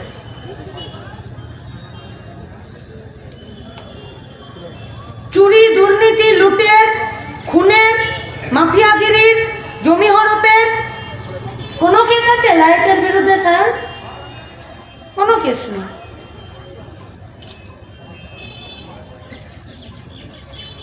লায়েকের সঙ্গে আমাদের ব্যক্তিগত দীর্ঘদিনের সম্পর্ক, ডিওয়াইফাই করার সূত্রে, যুব সংগঠন করার সূত্রে বাড়ি গেছি, থেকেছি, ওর মায়ের সঙ্গে যোগাযোগ। কি করে লায়েক? দিদি আমি পড়াই। কি পড়াও ভাই? গরিব বাচ্চাদেরকে পড়াই দিদি, কোচিং সেন্টার করি। পয়সা নাও, যারা দিতে পারে তাদের কাছে নিই, যারা দিতে পারে না তাদেরকে বলি না। লায়েক এরকম অসংখ্য কর্মীরা আছে যারা গোটা পশ্চিমবঙ্গে সাধারণ মানুষের পাশে এইভাবে তারা থাকেন। মন্টু মিয়া বছর 50-এর একজন মানুষ। সমস্ত গরুর হাট, পশুর হাট বন্ধ হয়ে গেল ভয়ে।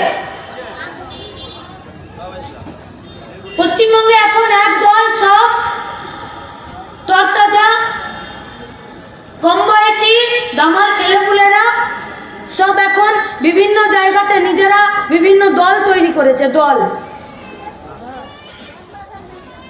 কোথাও গরু বাঁচানোর জন্যে, কোথাও প্রেমিক প্রেমিকাকে বসে গল্প করতে দেবে না তার জন্যে, বিভিন্ন জায়গাতে কোথাও লাঠি খেলা শিখছে, কোথাও ছোড়া চালানো শিখছে, কোথাও ফেসবুকে 5টা পোস্ট করে দেবে তার জন্য 4 আনা করে পাবে, তার ট্রেনিং সেন্টার খুলেছে। পশ্চিমবঙ্গের বেকার ছেলে মেয়েরা এসব গাদা গাদা দল খুলেছে। মন্টু মিয়া লোকের বাড়ি থেকে গরু হাটে নিয়ে আসবে, গরু কে নিয়ে আসবে? না এরা নিয়ে আসে, এটা এদের জীবিকা। একটা গরু বাড়ি থেকে হাটে নিয়ে আসবে, 400 টাকা পাবে। হাটে যদি গরু বিকিয়ে গেল, যে কিনবে সেই মালিকের বাড়িতে গরুটা পাঠিয়ে দেবে, সে নিয়ে যাবে হাতে দড়ি আর লাঠি নিয়ে, নিয়ে যাবে 400 টাকা। সপ্তাহে একবার হাট বসে, সপ্তাহে একবার হাট বসে। পশুকে নিয়ে আসবে হাটে মালিকের বাড়ি থেকে, নতুন মালিকের বাড়িতে নিয়ে যাবে। সপ্তাহে ইনকাম কত? 800 টাকা। সেই লোকটাকে পিটিয়ে মারলো। পোস্টমর্টম হলো, রিপোর্টে গায়ে অ্যাসিড ঢেলেছে, লেখা নেই, নেই লেখা। সাহেব বসে আছে, আমাদের কমরেড, আমাদের পার্টির নেতা, উকিল। আর টিভির দৌলতে এখন ঘরে ঘরে উকিল, সবাই সব জানে। টিভির দৌলতে আমি পুলিশকে কোনো কমপ্লেন করব, পুলিশ আমাকে একটা কাগজ নাম্বার দিয়ে স্ট্যাম্প দিয়ে ফেরত দেবে না? তো পুলিশ তো দাঁড়িয়ে আছে, জান না, জিজ্ঞেস করুন, ফেরত দেন। আমরা গিয়ে যখন ধরলাম যে কেন গো কমপ্লেনটা কেন নিচ্ছ না, তুমি খুনিকে ধরবে কি ধরবে না, তোমার কলেজেতে দম আছে কিনা, বিজেপির কাছে মাথাটা বিকিয়ে দিয়েছো কিনা, এ তো পরে দেখা যাবে, অন্তত পক্ষে কাগজটা নিয়ে একটা কাগজ তো ফেরত দাও। তখন গিয়ে একটা কাগজ নিল, কাগজ নেবার সময় বাড়ির লোককে ডাকলো, শালাকে ডেকে বলছে তুমিই মেরে দিয়েছো, বুঝলে তোমার জামাইবাবুকে? বলছে আমি কমপ্লেন করতে এলাম, আমি কি করে মারলাম? বলছে তোমার বাবার সম্পত্তি যে তোমার জামাইবাবু ভাগে পেয়ে যাবে, ওই জন্য তুমি মেরে দিয়েছো। তৃণমূলের জমানাতে পুলিশ তো এই রোল প্লে করেছে, বিজেপির জমানাতে পুলিশের কোনো আলাদা রোল পাচ্ছি খুঁজে? পাচ্ছি? কি পরিবর্তন হলো? 15টা বছর পরে তৃণমূলের হাত থেকে বিজেপির হাতে ক্ষমতা গেল, পুলিশের ভূমিকা পাল্টালো? তৃণমূলের জমানাতে পুলিশ তো এইভাবেই কাজ করেছে, কি লাভ হলো? অনেক সাধারণ মানুষ আমাদেরকে বলেছিলেন, বুঝলে গো তৃণমূলকে তোমরা শায়েস্তা করতে পারবে না। কেন না, তৃণমূলের জমানাতে আমার যদি কারোর সঙ্গে ঝামেলা হয়, পুলিশ আমার একটা কমপ্লেনও নেয় না। বিজেপির জমানাতে আপনার কমপ্লেন নিচ্ছে পুলিশ? নেবে না। সিপিআইএম পার্টি, লাল ঝান্ডার পার্টির বামপথটা খুব কঠিন, কঠিন পথেই লায়েকরা চলে, আর ডান পথটা চুরি, দুর্নীতি, লুট, মাথা নামিয়ে দেবার রাস্তা, তাই চলতে সহজ লাগে। পুলিশ থেকে শুরু করে পার্টিগুলো ওই রাস্তাতেই হাঁটে, ওই রাস্তাতেই হাঁটে। এটাই সাগর হসপিটাল তো নাকি? ট্রমা কেয়ার সেন্টার আছে নাকি ভেতরে অ্যাক্সিডেন্ট হলে?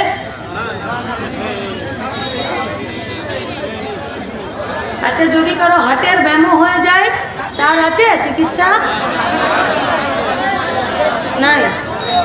আচ্ছা, যদি মনে করেন কারো হাড় গোড় ভেঙে গেল তাহলে অ্যাম্বুলেন্স আছে, 5-10টা অ্যাম্বুলেন্স। তো 3 মাসের তো শুভেন্দু অধিকারী অনেক খপর দালালি করলো, একটা অ্যাম্বুলেন্স বাড়তি দিতে পারলো না? একটা ট্রমা কেয়ার সেন্টারের জন্য নতুন করে কোনো কাজ হলো না? আমরা তো এটাই বলেছিলাম ভোটের আগে গো, যে তৃণমূল সেই বিজেপি। আমাদেরকে কেন বলতে হবে? দিলীপ ঘোষ বলেছে যে আমার তৃণমূলদের লোকজনদেরকে নিতে কোনো অসুবিধা নেই, তৃণমূলের লোকটাকেই আমরা মুখ্যমন্ত্রী করে দিয়েছি।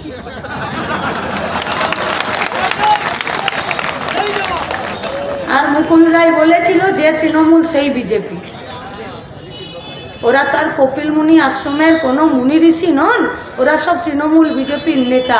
আমরা জীবনের অভিজ্ঞতায় দেখি এদের দুজনের পলিসি এক, চলার পথ এক। তাই তৃণমূল থেকে বিজেপিতে সরকারের ক্ষমতার হাত বদল হয়ে গেলে সাধারণ গরিব খেটে খাওয়া মেহনতি মানুষের কোথাও কোনো সুরাহা নিস্তার হয় না, হয় না। পুলিশের সামনে অর্জুনা বিবিকে মেরেছিল না পূর্ব মেদিনীপুর, এই আপনাদের ঘাট পার হয়ে গেলে। আবার যোজনার ঘরের জন্য গিয়েছিল বাড়ি চাইতে, মার খেতে খেতে জামা কাপড় ছিঁড়ে, শাড়ি ব্লাউজ ছিঁড়ে, সে যখন জল চেয়েছিল পুলিশ তখন বলেছিল না যে ওর মুখে মুতে দাও? মনে পড়ছে? পুলিশই বলেছিল তো। সেই পুলিশই তো আজকে চোখের সামনে দাঁড়িয়ে আছে আর লোকের গায়ে ডিম ছুটছে। ভারতবর্ষের সংবিধানের কোন আইনের কত নম্বর ধারাতে চুরি করলে ডিম ছুঁড়ে মারতে হয় আছে কোথাও লেখা? আছে লেখা কোথাও? তাহলে পুলিশের চোখের সামনে চোর হোক আর ভদ্রলোক হোক, বুড়ো লোক হোক, মেয়ে মানুষ হোক, ছেলে হোক, তার গায়ে ডিম ছুটছে। পুলিশ তো সেই মাথা নামিয়েই আছে। সেই পুলিশই তো আছে যে মমতা ব্যানার্জির বাড়িতে খালি পায়ে খিচুড়ি সার্ভ করতো আর আজকে বিজেপির সামনে মাথা নামিয়ে দাঁড়িয়ে। বুকে হাত দিয়ে বলুন, স্বাধীনতার পর পশ্চিমবঙ্গে এমন একটি সরকার এলো, পশ্চিমবঙ্গে যে সরকারটাকে আমরা সবাই বলতে পারি আমাদের সরকার, সব ধর্ম বলতে পারবো। তাহলে কেন শুভেন্দু অধিকারী মালদা মুর্শিদাবাদে গিয়ে বলল যে এই গোটা পশ্চিমবঙ্গের 85% হিন্দুরা সংগঠিত হও, এক হও? কেন? তাহলে মমতা ব্যানার্জি বলল আমি যদি না থাকি তাহলে কয়েক মিনিটের মধ্যে একটা বিশেষ সম্প্রদায় তোমাদের 12টা বাজিয়ে দেবে, আমি আছি তাই তোমরা আছো। বলেছিল ভোটের আগে। আর আজকে শুভেন্দু অধিকারী বলছে যে গোটা পশ্চিমবঙ্গের 85% হিন্দুরা একত্রিত হও। তাহলে 15%কে তুমি বাদ দিয়ে রাখছো। যা মমতা ব্যানার্জির মুখের কথা তাই তো শুভেন্দুর মুখের কথা, একই তো। কি পরিবর্তন হলো? কি পরিবর্তন হলো? বিধানসভায় অধিবেশন চললো, সায়ন বলেছে গুন্ডা দমন আইন। ওষুধের দাম কমানোর জন্য একটা দিন আলোচনা হলো গো বিধানসভাতে। 208টা তো বিজেপির বিধায়ক গেল। কলিতা মাঝি লোকের বাড়িতে কাজ করে, পরিচারিকা মন্ত্রী হয়েছে, আমাদেরও গর্ব হয়। একবারও তো ওষুধের দাম কমানোর জন্য একটা বার ঠোঁটের ফাঁকে একটা কথা বললো না। বললো পেট্রোল ডিজেলের সরকার যে ট্যাক্স নেয় সেই ট্যাক্স কমিয়ে দেব, তার কথা বললো যে স্মার্ট মিটার বসাবে না বসাবে সেটা যে স্মার্ট মিটার যে বিদ্যুৎ কেনে, যে ইলেকট্রিক বিল দেয়, সে ঠিক করবে যে আমি পুরনো মিটার রাখবো নাকি স্মার্ট মিটার বসাবো, সে ঠিক করবে। কেউ একটা বার কথা তুললো? আচ্ছা, গোটা পশ্চিমবঙ্গে 8000 স্কুলকে মার্জ করে দিয়েছে। মার্জ, ইংরেজিতে মার্জ বলে, বাংলাতে বলে মিলিয়ে দিয়েছে। কার সঙ্গে মিলিয়ে দিয়েছে? পাশের স্কুলটার সঙ্গে মিলিয়ে দিয়েছে। কেন না সরকার বলেছিল তৃণমূল যে যদি 30-এর নিচে স্কুলে বাচ্চা থাকে আমি পড়াবো না, পাশের স্কুলটাতেও 30-এর নিচে বাচ্চা থাকবে, দুটো স্কুলকে আমি মিলিয়ে দেবো, মার্জ করে দেবো। এটা সরকারের পলিসি, এটা সরকারের নীতি। যদি কোনো স্কুলে 30-এর নিচে যদি বাচ্চা থাকে সরকার পড়াবে না। কেন পড়াবে না গো? কেন? কোনো স্কুলে যদি একটা বাচ্চা থাকে সরকার পড়াবে না? আমার পাড়ার সব বাপ মায়েরা বলছে ইংলিশ মিডিয়ামে পড়াবে, আমার বাপ মা বলছে পারবো না পড়াতে। তাহলে আমার পাড়াতে যদি একটা বাচ্চা স্কুলে পড়তে চায় সরকার পড়াবে না? পড়াবে না সরকার? তার উপরে মাথার উপরে ফ্যান ঘুরবে না, লাইট জ্বলবে না, তার জন্য বিল্ডিং হবে না। সর্বশিক্ষা অভিযান মানে আমার লেখাপড়া করার অধিকার আছে, সরকারকে ফ্রিতে আমাকে পড়াতে হবে। আমাকে যদি 4টা সাবজেক্ট পড়াতে হয় তাহলে 4টা মাস্টার দিদিমণি লাগবে। আমার জন্য মিড ডে মিলের রান্না করতে হবে, আর মিড ডে মিলের রান্না করার জন্য কর্মী রাখতে হবে। তাহলে স্কুলে একটা বাচ্চা হোক আর 1000 বাচ্চা হোক, পড়াতে সরকারকে হবে। সরকার আইন করলো, বললো 30-এর নিচে যদি বাচ্চা হয় আমি স্কুলের গেটে তালা দিয়ে দেবো। কি করে পারে আইন করতে? শুভেন্দু ছিল না বিধানসভার ভেতরে? 77টা বিজেপির এমএলএ ছিল না? अरे किस मुंह से इसका खिलाफत कीजिएगा? अरे भाई भाजपा पार्टी है। पश्चिम बंगाल में जब तृणमूल कांग्रेस 8000 स्कूल का गेटों में ताला देने के लिए कानून बनाया जा रहा था तृणमूल कांग्रेस का पार्टी का ओर से, तब बीजेपी का शुभेंदु उसके खिलाफ नहीं बोल सकता। क्यों? क्योंकि पूरा भारतवर्ष में वो लोग 90,000 स्कूल में ताला देकर आ गए। 8,000 স্কুলের গেটে তালা খুলতে হলে ভারতের আজকে গেটে 99,000 স্কুলের গেটে তালা খুলতে হবে। আছে বলে যাই দম। প্রতি বছর সর্বশিক্ষা অভিযানে শিক্ষা খাতে টাকা বাজেটের বরাদ্দ কমাচ্ছে। এমনি এমনি দিল্লিতে ওই বিজ্ঞানী সোনাম ওয়াংচুক উনি বসেছিলেন না, আজ সকাল 7টার সময় তুলে নিলেন ওনাকে। নিটের পরীক্ষা তার প্রশ্নপত্র ফাঁস হয়ে যাচ্ছে, ব্যবসা চলছে ব্যবসা। আরজি করে ব্যবসা চলছিল না আরজি করে ব্যবসা। মেয়েটা যখন মরে গেল, খুন হয়ে গেল, গোছা গোছা চুল, সেমিনার হলে পড়েছিল, মাথার ক্ল্যাচার ক্লিপের অর্ধেকটা তার যৌনাঙ্গে ঢুকিয়ে দিয়েছিল, চোখ থেকে রক্ত ফেটে পড়েছিল, গলার হাড়টা ভেঙে দিয়েছিল, পেলভিস হাড়টা ভেঙে দিয়েছিল। ওনার মা আজকে বিজেপির বিধায়ক। মেয়েটা খুন হয়েছে, মেয়েটা রেপ হয়েছে, মেয়েটা খুবই বাজেভাবে খুন হয়েছে। পোস্টমর্টম রিপোর্টে বেরিয়েছিল মেয়েটার গোটা শরীরে 28 জায়গায় আক্রমণ করেছে, কিন্তু খুঁজতে খুঁজতে কি পেল? যে আরজি করে দুর্নীতি চলছিল। কি দুর্নীতি? পয়সার বিনিময়ে ডাক্তার হচ্ছিল। কি হচ্ছিল না? কি আমি মিথ্যা বলছি না তো? কি বলছিল সব আরজি করে ছেলে মেয়েগুলো? যে আমাকে যদি পাস করতে হয় আমাকে পয়সা দিতে হচ্ছিল, আমাকে যদি অনার্স পেতে হয় পয়সা দিতে হচ্ছিল, আমাকে যদি সেই হসপিটালে থেকে ডাক্তারি ট্রেনিং করতে হয় পয়সা দিতে হচ্ছিল, আমি যদি কোনো পেপার প্লেস করব সেই পেপারে কোনো সাইন হবে তার জন্য পয়সা দিতে হচ্ছিল, আমি হাউস স্টাফ হব কিনা তার জন্য পয়সা দিতে হচ্ছিল।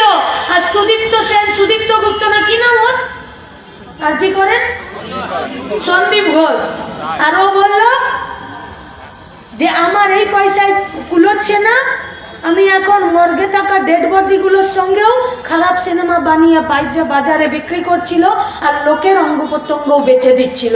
তাহলে দুর্নীতি চলছিল। হসপিটালে যদি ঠিক ডাক্তার থাকে তাহলে মন্টু মিয়ারও ঠিকভাবেই পোস্টমর্টম হতো কোচবিহারে, হতো কি না? আর হসপিটালে যদি ঠিক ডাক্তার থাকে তাহলে হসপিটালে অঙ্গ প্রত্যঙ্গের পাচার হয় না। হসপিটালে যদি ডাক্তাররা কোনো পলিটিক্যাল পার্টির কাছে মাথা না নামিয়ে দেয় তাহলে পয়সার কাছে আর ডাক্তারের সার্টিফিকেট বিক্রি করে দেয় না। তাহলে যা পশ্চিমবঙ্গের আরজি করে হচ্ছিল তাই তো ভারতবর্ষের নিট পরীক্ষাতে হচ্ছে, সেখানেও তো পয়সার বিনিময়ে কোয়েশ্চেন পেপার লিক করে দিয়ে পয়সার বিনিময়েই তো ডাক্তার ইঞ্জিনিয়ার তৈরি করা হচ্ছিল। তার জন্যই তো সোনাম ওয়াংচুক বসেছিল আজকে 20টা দিন ধরে দিল্লিতে যন্তর মন্তরে। দেখেছেন সকালবেলা সাদা কাপড় দিয়ে ঢেকে তুলে নিয়ে চলে গেল, দেখেছেন তো? ওনাকে তুলে নিয়ে চলে গেলেন, ওনার 9 কিলো ওজন কমলেন, উনি লড়ছেন, উনি বিজ্ঞানী, এটা তো একটা গুরুত্বপূর্ণ কথা। लेकिन इशू क्या था, मुद्दा क्या था, सब्जेक्ट क्या था? পয়সার বিনিময়ে ডাক্তার হচ্ছে গো, পয়সার বিনিময়ে ডাক্তার। স্কুলে তো পয়সার বিনিময়ে মমতা মাস্টার রেখেছিল, যে পয়সা দিতে পারতো সে মাস্টার করছিল না। ওই যে গো পার্থর বান্ধবী অর্পিতা ছিল না, ওর আবার ভাইটা বলছিল না যে দিদি যখন পার্থ, জামাইবাবু যখন, এই দিদি যখন অর্পিতা আর জামাইবাবু যখন পার্থ, তখন আমি কেন এত দূর পড়াশোনা করবো, 7 পাসেই আমি অঙ্কের মাস্টার হতে পারি, বলছিল না? তাহলে মমতা পয়সার বিনিময়ে স্কুলে মাস্টার করছিল আর বিজেপি পয়সার বিনিময়ে হসপিটালে ডাক্তার করছে। বাঁচবেন তো? বাঁচবেন? বিধানসভার ভেতরে দাঁড়িয়ে, ওই যে আপনারা আমাদেরকে লাল উত্তরীয় দিয়েছেন, বিধানসভার ভেতরে সব বিজেপির বিধায়করা গলাতে গেরুয়া কাপড় পরে বসে থাকছে না? থাকছে না? আমরা যারা ভোটে দাঁড়িয়েছিলাম আমরা লাল উত্তরীয় পরে বিধানসভার ভেতরে বসে আর হ্যাঁতে হ্যাঁ মেলাতে যেতে চাইনি। আমরা লাগবে না। আমরা এই পশ্চিমবঙ্গের মাটিতে আমাদের কাছে বিধানসভার সিট ছিল মানুষের দাবিতে লড়াই করার হাতিয়ার। আমরা বিধানসভাতে থাকলে আপনাদেরকে সঙ্গে করে এই সাগর হসপিটালে আমরা এখানে পড়ে থাকতাম যে আগে ট্রমা কেয়ার সেন্টার করো, ডাক্তার আনো, সিস্টার আনো, ওষুধ আনো, অ্যাম্বুলেন্স আনো, তারপরে অন্য কথা হবে। কারণ আমি বিধানসভার ভেতরেও আছি, আমি বাইরেও আছি, তাই আমাদের কাজটা আজকে বেড়ে গেছে। দমকলের বিধায়ক মুস্তাফিজুর রহমান রানাদা আজকে বিধানসভার ভেতরে আছি, আর স্বপনদা সায়ন সমেত আমরা রাস্তায় আছি। ও বিধানসভার ভেতরে লড়বে। বিধানসভার ভেতরে শুভেন্দুদের সিট বেশি আছে, আর বিধানসভার বাইরে রাস্তাতে গরিব মানুষের সিট বেশি আছে। লড়াইয়ে আমরাও দেখবো ওরা যেতে না সাধারণ মানুষ যেতে। কি বলেছিল এরা ভোটের আগে? কি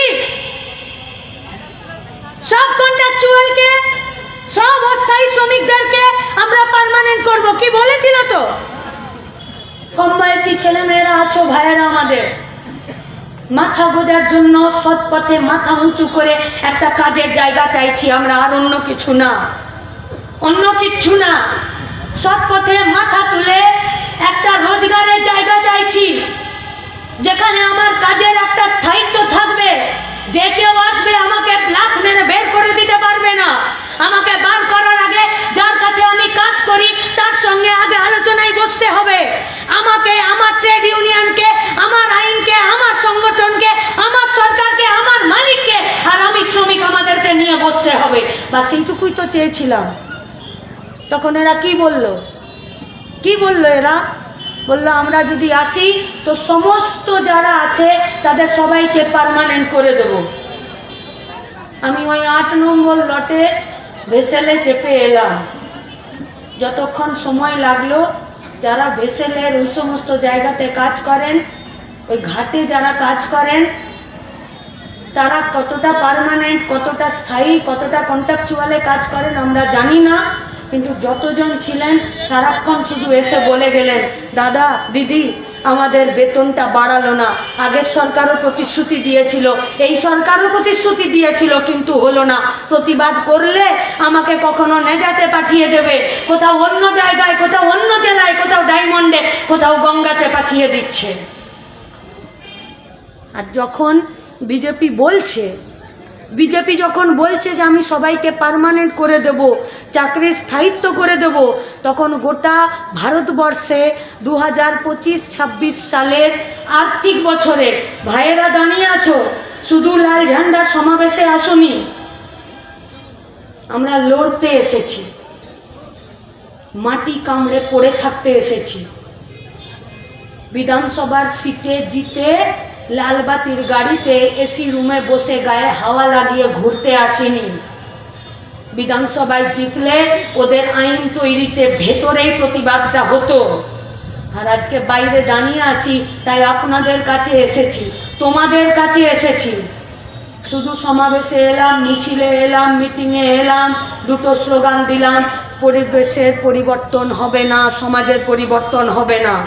দাবি ধরে, ইস্যু ধরে এদেরকে দেখিয়ে দিতে হবে, দাবি পূরণ না হলে এ রাস্তা কিসি কা বাপ কা নেই হ্যাঁ, ওই রাস্তা গরিব মানুষের, মেহনতি মানুষের, বেকার ছেলে মেয়েদের রাস্তা। 2025-26 সালের আর্থিক বছর 25 মার্চ থেকে 26 মার্চ, 25 সালের মার্চ মাস থেকে 26 সালের মার্চ মাস, যদি 25-26 আর্থিক বছরটাকে যদি আমরা ধরি, তাহলে যদি শেষ কোয়ার্টারে 3টে মাস নিই, তাহলে 26 সালের জানুয়ারি ফেব্রুয়ারি মার্চ মাস হয়। জানুয়ারি ফেব্রুয়ারি মার্চ মাস 26 সালের জানুয়ারি ফেব্রুয়ারি মার্চ মাস, যখন চারিদিকে দেওয়াল লিখন চলছে ভোটের, ক্যান্ডিডেট ঠিক হচ্ছে, কে সরকার গড়বে তার জন্য প্রচার চলছে, মাইক হচ্ছে, পথসভা হচ্ছে, বাড়িতে বাড়িতে লিফলেট যাচ্ছে, বাড়িতে বাড়িতে আমরা জোড়হাত করে যাচ্ছি, ভোটটা আমাদেরকে দেবেন। আমরা বলছি কাজকে স্থায়ী করতে হবে, বেকার ছেলে মেয়েদেরকে কাজ দিতে হবে, সরকারকে দায়িত্ব নিতে হবে, আইন বানাতে হবে যাতে কাউকে কাজ থেকে বের করে না দিতে পারে। আর বিজেপি বলছিল তখন শুভেন্দু অধিকারীরা যে আমরা সরকারে এলে সমস্ত কন্ট্রাকচুয়ালদেরকে আমরা পার্মানেন্ট করে দেব। যখন ওরা এইসব গাল ভরা বুকনি বলছিল, তখন 26 সালের জানুয়ারি, ফেব্রুয়ারি, মার্চ মাসে গোটা পশ্চিমবঙ্গে 27 লাখ ছেলে মেয়ের চাকরি চলে যাচ্ছে। দেখিয়েছে বিপি আনন্দ, 24 ঘন্টা, টিভি 9 দেখিয়েছে, নিউজ টাইম, আজ তাক, এনডিটিভি, দূরদর্শন, কেউ কোনো একটা টিভি চ্যানেল, কোনো একটা খবরের কাগজ কেউ দেখালো যে যখন পশ্চিমবঙ্গে সরকার তৈরি করার ভোট হচ্ছে, কেরালাতে সরকার পাল্টানো দেওয়ার সরকার বিধানসভার ভোট হচ্ছে, আসামে ভোট হচ্ছে, ওইখানে ভোট হচ্ছে 5টা রাজ্যে, তখন যখন সব পার্টি বলছে আমরা চাকরি দেব, তখন ভারতবর্ষে 2026 সালের জানুয়ারি, ফেব্রুয়ারি আর মার্চ মাসে 27 লাখ ছেলে মেয়ের চাকরি চলে গেল। কাকে অন্ধকারে রাখছে? কাকে অন্ধকারে রাখছে? সায়ন বলছিল এই কোটি কোটি টাকা স্যাংশন হওয়া, তৃণমূলের নেতারা তখন এই স্যাংশনটা যাতে না আসে, না যাতে টাকা আসে, তার জন্য চিঠি চাপাটি করেছিল। বলেছে ও এই ব্রিজটা যদি হয়ে যেত, ওই একদম গভীর বন্দর, দ্বীপ বন্দর, যে বন্দর পর্যন্ত কোস্ট এরিয়া আছে, এই গোটা জেলাগুলো একসঙ্গে একত্রিত হতো, যে ফুল চাষ করছে তারও লাভ হতো, আর যে মাল ওঠানামা করছে, লোডিং আনলোডিং, তারও লাভ হতো। মুখে তো চাকরি হবে না। বিধানসভায় বসে 4টে বিধায়ককে ধমকি দিলে চাকরি হয় না। বিধানসভার বাইরে বেরিয়ে পুলিশকে দুটো থ্রেট দিলে চাকরি হয় না। চাকরি দিতে গেলে কারখানা বানাতে হবে, চাকরি দিতে গেলে ম্যানুফ্যাকচারিং ডিপার্টমেন্ট বানাতে হবে, চাকরি দিতে গেলে বড় ভারী যন্ত্রাংশ, হেভি ইন্ডাস্ট্রি বানাতে হবে। আর পশ্চিমবঙ্গে যেখানে হেভি ইন্ডাস্ট্রি আছে, কয়লা আছে, রেল ইঞ্জিন তৈরির কারখানা আছে, স্টিল আছে, পাওয়ার সাপ্লাই আছে, তাপবিদ্যুৎ কেন্দ্র আছে, সেগুলো বন্ধ হচ্ছে একের পর এক। কাকে বলছো মিথ্যে কথা? কাকে বলছো? ঘরে গায়ে বাছুর দিয়েছে, গোটা পাড়া হাল্লা, কি বাছুর হয়েছে, এড়ে না বকনা, লেজ তুলে দেখলো না। দেখতে তো হবে কি বাছুর হলো। 15টা বছরের এই পশ্চিমবঙ্গের যন্ত্রণা, কেস খেয়েছি, জেল খেটেছি, মার খেয়েছি, বাড়ি ছাড়া থেকেছে আমাদের কমরেডরা, ক্ষতিপূরণ দিয়েছে, বাড়িতে মেয়ে বউ মায়ের মুখ দেখতে পারেনি, এখনো জেলে আছে, এখনো বহরমপুর জেলে আছে, বীরভূমের সুচপুর কাণ্ডের আমাদের পার্টি কমরেডরা এখনো জেলে আছে। বামেদের সরকার এসেছিল 77-এ, এসে নিয়ে বলেছিল রাজনৈতিক বন্দীদেরকে আমরা ছেড়ে দেব। আজকে পশ্চিমবঙ্গের সবকটা জেলে রাজনৈতিক কর্মীরা মিথ্যে মামলায় জেলে আছে। শুভেন্দুদের দম হয়নি রাজনৈতিক বন্দীদেরকে জেল থেকে ছেড়ে দেওয়ার জন্য। বলল যারা বিজেপির কর্মীরা মার খেয়েছে আমরা তাদের পাশে দাঁড়াবো। আর কাকদ্বীপে দেবুদাস উষা দাসকে জ্যান্ত পুড়িয়ে মেরে দিল, তার বিরুদ্ধে 14 জনের নামে এফআইআর করা হয়েছে। তার জন্য আমাদেরকে ছুটে যেতে হলো মুখ্যমন্ত্রী আর ডিজির কাছে, যে 6 বছর হয়ে গেছে গো, 6 বছর হয়ে গেছে। 18 সালে দেবুদাস উষা দাস কাকদ্বীপে জ্যান্ত পুড়িয়ে মারা হলো পঞ্চায়েত ভোটের আগের রাতে। আর আজ 6 বছর ধরে যে 14 জনের বিরুদ্ধে তার বাচ্চা ছেলেটা এফআইআর করলো, তাকে ধরলো না। তার জন্য আলাদা করে আমাদেরকে কাগজ দিতে হলো, তবে গিয়ে খুনিদেরকে, তবে গিয়ে যাদের নামে এফআইআর হলো তাদেরকে ধরলো, তবে গিয়ে। কংগ্রেসের সরকার ছিল, লাল ঝান্ডার পার্টি সরকারে এসেছিল, মানুষকে বলেছিল, সায়ন বলছিল না, তেভাগার জমি, বর্গার জমি, লড়াইয়ের জমি, রক্তের জমি, মাটিতে লড়াই আছে, আন্দোলন আছে। কিসের আন্দোলন? বাবুর জমিতে খাটি, সেই জমিতে আমারও ভাগ আছে, মালিকানা আছে। সারা বছর চাষ করব আমি, আর ধান যাবে মালিকের খামারে, তা হবে না। আমাকে দাও জমি। সবাই চেয়েছিল, সবাই পাচ্ছিল না। কেন? সামাজিক রীতিনীতি ছিল, কনভেনশন ছিল, সামাজিক নিয়ম ছিল। জমির মালিকের বাড়িতে আমি কাজ করি, ওর বাড়িতে যখন ঢুকি চটিটা দুয়ারে খুলে আসি, উঁচু মোড়া বসতে দিলে নিচে বসি। আমার কাজ চা খাবার কাপ আলাদা ছিল, আমি চা খেতাম, সেই চায়ের কাপে উপর থেকে ওই বাড়ির কোনো বাচ্চা ছেলে জল ঢেলে দিত, আমি ধুয়ে উপুর করে আসতাম, আমার কাপটা আলাদা করেই রাখতো। সেই মালিকের জমিতে যখন আমাকে বললে এই জমি তুমিও পাবে এক অংশ, তখন আমি বললাম এ তো পাপ হবে গো, মালিকের জমিতে আমি জমি নেব? ও তো আমার গোলা ঘর, ও তো আমার মুনিব, ও তো আমার মালিক। সরকার আইন করলো, বললো যে শ্রমিকরা, যে কৃষকরা, যে চাষিরা, যে ক্ষেত মজুররা লড়াই করলো, জমির আন্দোলন করলো, জমির জন্য বর্গার জন্য লড়াই করলো, এটা শুধু তারা পাবে না, গোটা পশ্চিমবঙ্গের সমস্ত বর্গা চাষিরা পাবে, সব ক্ষেত মজুররা পাবে। তার জন্য সিলিং আইন করলো, জমিদারদের কুত্তা बिल्लियों के नाम पर भी जो जमीन था वो जमीन छीना और गरीब गरीब गरीब चाषी और खेतीहर मजदूर को वो जमीन তাদেরকে ভাগ করে দিল। শুধু জমি ভাগ করে দিল না, শুধু জমি ভাগ করে দিল না, কাগজ দিল, কাগজ, পাট্টা, বর্গা, রেকর্ড। শুধু ছেলেরা পেয়েছিল, পুরুষরা না, মেয়েরাও পেয়েছিল। লাল ঝান্ডার পার্টি, লাল ঝান্ডার সরকার শুধুমাত্র জমি দেয়নি, বলেছিল বয়স 18 বছর হলেই তুমি ভোট দিতে পারবে। পশ্চিমবঙ্গে 18 বছর বয়সের ভোটাধিকার স্বীকৃত হয়েছিল, পঞ্চায়েতের আইন হয়েছিল, পঞ্চায়েতে তুমি ভোটে দাঁড়াতে পারবে, তুমি আঙুলটা ছাপাও আর তুমি লেখাপড়া করো, তুমি 18 বছর বয়সে ভোট দিতে পারবে, তুমি নিজেও ভোট নিতে পারো, নির্বাচিত হতে পারো, তুমি পঞ্চায়েতের প্রধান, সভাপতি, মেম্বার হতে পারো। একদিকে জমির অধিকার দিল, আর একদিকে রাজনৈতিক অধিকার দিল, একদিকে ভোট দানের অধিকার দিল, একদিকে ভোটে জেতার অধিকার দিল। জমির অধিকার আর রাজনৈতিক অধিকার যখন এক হলো, গরিব মানুষের গলার আওয়াজটা বাড়লো।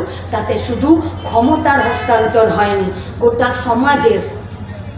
সমাজের যে অর্থনৈতিক বিন্যাস ছিল, যে সামাজিক বিন্যাস ছিল, যে জাতের বিন্যাস ছিল, যে বড়লোক গরিব লোকের বিন্যাস ছিল, যে ছেলে মেয়েদের বিন্যাস ছিল, লেখাপড়া আর না লেখাপড়া জানার যে বিন্যাস ছিল, সেইটাকে পাল্টে দিয়েছিল লাল ঝান্ডা। এইটা কমিউনিস্ট পার্টি, এইটা বামপন্থী ধারা, এইটা বাঁদিকের রাস্তা। তৃণমূল থেকে বিজেপিতে সরকার পাল্টালো, সমাজের বিন্যাস পাল্টেছে, অর্থনৈতিক বিন্যাস পাল্টালো, জাতের বিন্যাস পাল্টালো, ধর্মের বিন্যাস পাল্টালো। থানা থেকে শুরু করে হসপিটালের কোনো তরক্কি হলো না। সহজ নয়। যে রাস্তায় চলছে সে রাস্তায় দেশের সম্পদ না বেচা পর্যন্ত ওদের বাঁচার উপায় নেই। আর যে রাস্তায় আমরা চলছি সেই রাস্তাতে দেশের সম্পদ মানে আমরা, আপনারা মানুষ, আমাদের মাথা আমরা বেচতে দেব না, মাথা নামাতে দেব না। যুক্তির দ্বারা দাঁড়িয়ে একটি ফ্যাসিস্ট হিটলার মুসলিনিরা যেমন সরকার চালিয়েছিল ধর্মের নামে, জাতের নামে, আজকে সেই রকমই একটা সরকার পশ্চিমবঙ্গের মাটিতে বিধানসভার ভেতরে দাঁড়িয়ে আজও সংবিধানের উপরে হাত রেখে যা তার ধর্মের কথা বলছে। তাই আপনাদের কাছে আমাদের আবেদন, আপনাদেরকে লাল সেলাম, 3 মাসের মধ্যে জমায়েত করে আপনারা বুঝিয়ে দিয়েছেন যে আমরা যে উদ্দেশ্যে এই সরকার এসেছিল আমাদের সেই উদ্দেশ্যটা পূরণ হচ্ছে না। তাই শুধু সমাবেশে, মিটিং, মিছিলে এসে আমাদের কাজ শেষ হয়ে যাচ্ছে না। আমরা সন্ধ্যাবেলায় প্রদীপ জ্বালাবো বলে সলতে পাকাচ্ছি গো, এখনো আধার নামেনি পশ্চিমবঙ্গে। সায়ন দীর্ঘক্ষণ ধরে গুন্ডা দমন আইন বলেছে, যারা আমাদের কম বয়সী ভাই বোনেরা আছো ভালো করে আরেকটু খোঁজ তল্লাশি করো। মিটিং করবে কিনা, মিছিল করবে কিনা, পার্টি অফিস খুলবে কিনা, মাইকের আওয়াজ বেশি হচ্ছে কিনা সেটা পাড়ার বিজেপির নেতারা, দাদারা ঠিক করে দিচ্ছে। আর পুলিশ বলছে হ্যাঁ স্যার আমি এক্ষুনি আওয়াজ কমিয়ে দিচ্ছি। আরে মাইক না থাকলেও তুমি লাল ঝান্ডার গলার আওয়াজকে থামাতে পারবো না, অত তুমি মুরদ নিয়ে আসো। তাই শুধু মিটিং মিছিলে এসে আমরা যে সলতেটা পাকাচ্ছি, গোটা পশ্চিমবঙ্গে আগামী দিনে ধর্মের নামে, জাতির নামে, বড় লোকের নামে, গরিব লোকের নামে এই অন্ধকার আরও ঘনিয়ে আসবে। তাই আমাদের মাদের সমেত আমাদের এই গোটা সমাবেশে যারা এসেছেন আমাদের কর্মী হিসাবে, আপনাদের কাঁধে আমাদের কাঁধে বড় দায়িত্ব। প্রথম দায়িত্ব, এলাকায় কারা কারা অন্নপূর্ণা ভান্ডার পেলেন, কারা কারা পেলেন না। না, আমরা ভাতার বিরোধীও নয়, ভাতার পক্ষেও নয়। তোমার দম হয়নি আমার হাতে চাকরি দেবার, তাই তুমি আমার হাতে নগদ গুঁজে দিচ্ছ। আমার হাতে চাকরি থাকলে আমি তোমাকে নগদ দিতাম, সরকারকে ট্যাক্সের টাকা দিতাম। তুমি আমাকে চাকরি দিতে পারোনি, তাই তুমি আমার ক্ষোভকে চাপা দেবার জন্য কেউ 1.5 দিত, কেউ 3 দিচ্ছ। তুমি আমাকে চাকরি দিতে পারোনি, তুমি আমার মিড ডে মিলের বেতন বাড়াতে পারোনি, তুমি আমার আশা আইসিডিএসে, তুমি আমার আশা কর্মীতে আমার যা সমকাজে সমবেতন হওয়ার কথা তুমি দিতে পারোনি। তুমি এই গোটা এলাকাতে যারা টোটো চালাচ্ছে তাদেরকে মাস গেলে 20-25 হাজার টাকা ইনকামের জায়গায় পৌঁছে দিতে পারোনি। তুমি এই গোটা 30 কিলোমিটারের এই সাগর দ্বীপে, গোটা 30 কিলোমিটার জুড়ে যে এলাকায় সাগর দ্বীপে, সেই সাগর দ্বীপে যারা মুটিয়া মজদুরের কাজ করছে তারা মাস গেলে 10,000 টাকা ইনকাম করতে হিমশিম খাচ্ছে। এই গোটা 30 কিলোমিটার সাগর দ্বীপে যারা এই বড় দোকানগুলোতে যারা মালিকের কাছে একটা ছোট স্টাফের মতন কাজ করছে, তাদের মাস গেলে 9,000, 10,000, 12,000 টাকা ইনকাম করতে তাদের দম ফুরিয়ে যাচ্ছে। এই গোটা পশ্চিমবঙ্গে যারা হকাররা ছিল তারা মাস গেলে 20-15,000 টাকা ইনকাম করতে তাদের পেটের ভাত হজম হয়ে যাচ্ছে, পারছে না। তুমি পারোনি আমাকে সংসার চালানোর মতো করে একটা কাজের জায়গা দিতে, তাই তুমি আমার হাতে কিছু নগদ গুঁজে দিচ্ছ, যেটাকে তুমি ভাতার নাম দিয়েছ। তুমি আমাকে চাকরি দাও, এরাই তোমাকে টাকা দেবে, যে টাকায় তুমি স্কুল করবে। তুমি স্কুল, হসপিটালের টাকা, রাস্তা তৈরির টাকা, মিড ডে মিলের খিচুড়ির টাকা, ডিমের টাকা তুমি নগদ হিসাবে মানুষের হাতে দিচ্ছ। এটা উল্টো হওয়ার কথা ছিল। তুমি চাকরি দিতে, আমরা তোমাকে টাকা দিতাম, তুমি আরো বেশি স্কুল বানাতে, তুমি আরো বেশি হসপিটাল বানাতে। যতগুলো ব্রিজ আমাদের এখনো ভেঙে ভেঙে পড়ছে না, তৃণমূলের তৈরি ব্রিজগুলো, সায়ন বলছিল নদী পাড়গুলোর কথা, বর্ডার এলাকাগুলোর কথা, সেখানে হতো না। তাই মায়েদের কাছে আমাদের আবেদন, এসেছেন, বসেছেন, আপনাদেরকে লাল সেলাম, আমার প্রণাম, কিন্তু কাজ শেষ হয়ে যায়নি। মা, পাড়াতে কারা অন্নপূর্ণা ভান্ডার পেলে, কারা পেলে না, তালিকা তৈরি করো। এ টাকা তোমার গো, কারো বাবার টাকা নয়। তোমার ঘর, তোমরা নিজেরা রোজগার করে সরকারের ঘরে দানা দানা করে জমা করেছিলে, তবে গিয়ে সরকার এই টাকা তোমাকে ফেরত দিতে পারছে। তাই তোমরা কে পেলে আর কে পেলে না তার তালিকা তৈরি করো, তবে না বুঝবো এক চোখে কাজল আর এক চোখে সুরমা আছে কি না, কারা পেলো আর কারা পেলো না। আর আমার একদম শেষ কথা, লাল ঝান্ডা এসআইআর নাম তুলবে। লাল ঝান্ডা এমন কোনো বৈধ ভোটারকে বাদ দেবে না যে যার নাম ভোটার লিস্টে থাকবে না। সায়ন বলেছে আমাদেরকে কি করতে হবে। আমাদের যারা এখানে বয়োজ্যেষ্ঠ কমরেডরা বসে আছেন, কর্মীরা বসে আছেন, আপনাদের কাছে আমার 2-4টে প্রশ্ন। পশ্চিমবঙ্গে 27 লাখ মানুষের নাম ডিলিট হয়ে গেছে, তারা ট্রাইব্যুনালে আছে। শুধু 27 লাখ নেই, আজকে পশ্চিমবঙ্গের ট্রাইব্যুনালে 34 লাখ মানুষ ঝুলে আছে। এই 34 লাখ মানুষকে, এই 27 লাখ মানুষকে যদি আমি 100 জন ধরি, তাহলে 63 জন যারা আছে তারা হচ্ছে মেয়েরা, মহিলারা, তাদের নাম বাদ দিয়ে দিয়েছে, তাদের নাম বাদ দিয়েছে। এই মেয়েরা কোন ট্রাইব্যুনালে যাবে?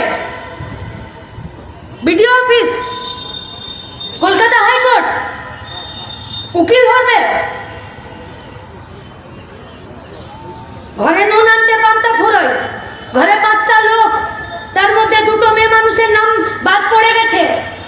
ঘরে বলবে যে ঠিক আছে তোর নাম না থাকলেও হবে, আমাদের তো আছে, তুই আর নাম রেখে কি করবি? কেন না, তোর যদি নাম তুলতে হয় তাহলে বিডিও অফিস যেতে হবে। আপনার বিডিও অফিস কোথায়? নামখানা, এখানে, এটা বিডিও অফিস। এর উপরে এসডিও অফিস কোথায়? কাকদ্বীপ। তাহলে এখান থেকে চলে যেতে হবে কাকদ্বীপ। কাকদ্বীপেও যদি নাম না ওঠে তাহলে সায়নকে নিয়ে চলে যেতে হবে হাইকোর্ট। হাইকোর্টেও যদি নাম না ওঠে চলে যেতে হবে সুপ্রিম কোর্ট। তাহলে সবার আগে ঘরে, আজও আমাদের যা সমাজ ব্যবস্থা তাতে সবার ছেলেটার নামটা আগে আমি তুলে দিই। এরকম করেই আমাদের মায়েরা বাদ পড়ে যায়। তাহলে সবার প্রথম দাবি করতে হবে, না তো আমি বিডিও অফিস যাব, না তো আমি এসডিও যাব, না তো আমি কলকাতা যাব, না তো আমি দিল্লি যাব, আমার ট্রাইব্যুনাল আমার পঞ্চায়েতে করতে হবে। কি দাবি তুলবে তো? তুলবে তো? বুথে বুথে কার কার নাম ট্রাইব্যুনালে গেছে, কার কার নাম আসেনি ভোটার লিস্টে, তারা নামের তালিকা তৈরি করুন। পঞ্চায়েতে তৃণমূল আছে, বিজেপি আছে, প্রশাসক আছে, আমার কি গেল? আমি জানি পঞ্চায়েত আছে, আর সেই পঞ্চায়েত আমার টাকায় চলে। পঞ্চায়েতকে ঘিরে রেখে দিন আর বলুন ট্রাইব্যুনাল পঞ্চায়েতে করতে হবে।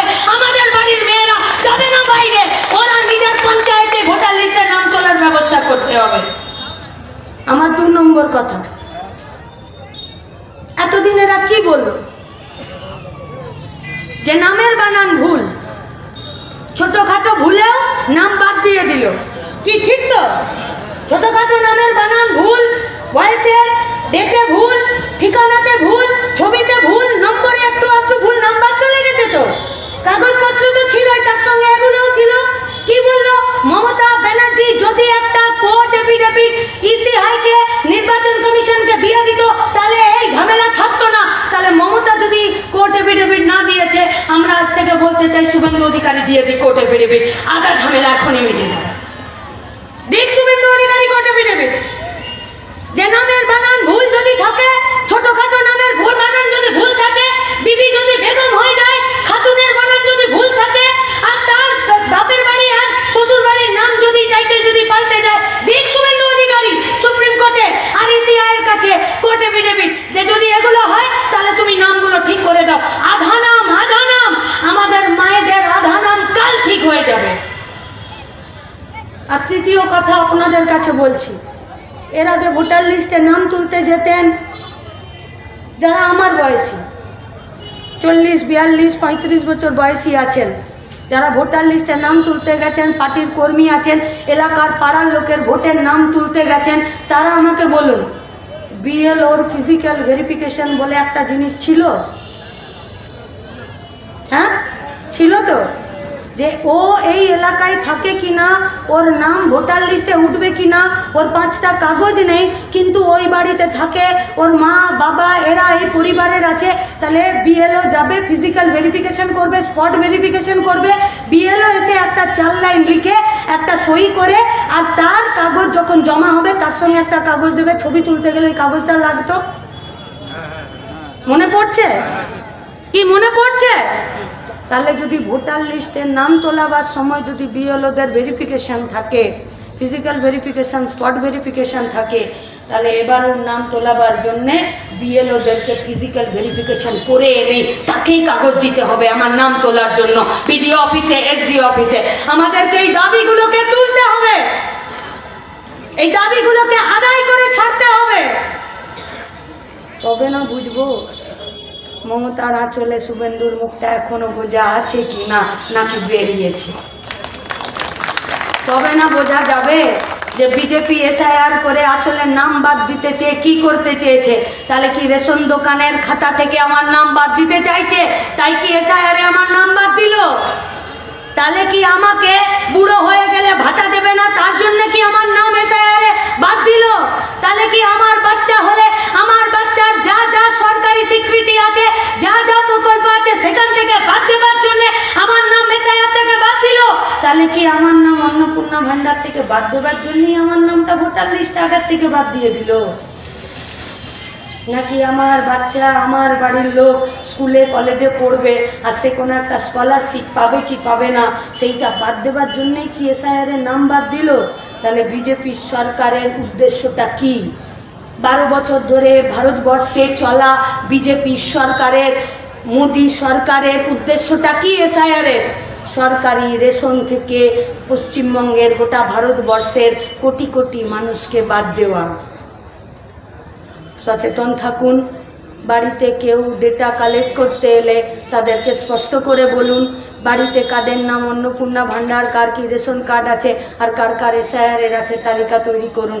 নেতারা রইল, রাস্তা ছাড়তে শিখিনি, মাথা নামাতে শিখিনি, পিঠ পেতে দিতে শিখেছি, বুক পেতে দিতে শিখেছি। মানুষের দাবিতে এই লড়াইটা হবে।